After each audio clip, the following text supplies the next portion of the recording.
We're counting down to a day of accountability, because that day is not a State of the Nation day. It's a day of accountability because we've been looking for president for the previous term, and he never showed up in Parliament.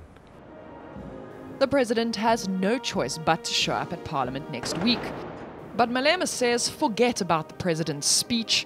All he wants to know is when will Zuma pay back some of the money for the upgrades to his home in Nkandla. The president stands up.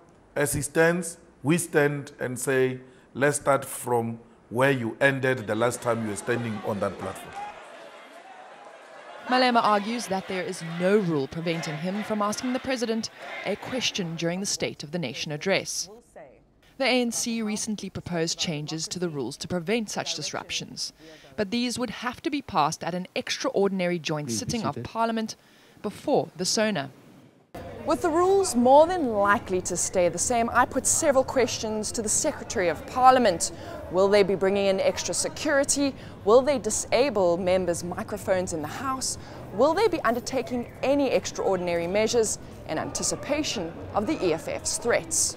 I think the simple answer would be no, because the measures that you make when you plan for an event are consistent with whatever assessment that you have taken for that event, you know. So I don't think we can make arrangements targeting one individual, or one party and so forth. As millions of South Africans tune in for the big speech, one analyst says the EFF should think twice. They understand that they have a brand which they have to sustain, which is anti-establishment and is about putting real political pressure on Mr. Zuma and the ANC. But they also know there'll come a point where if they appear to be behaving like hooligans, the public may start to say, well, they are hooligans. The president will take the podium next Thursday at 7 p.m. Paula Charles, Parliament.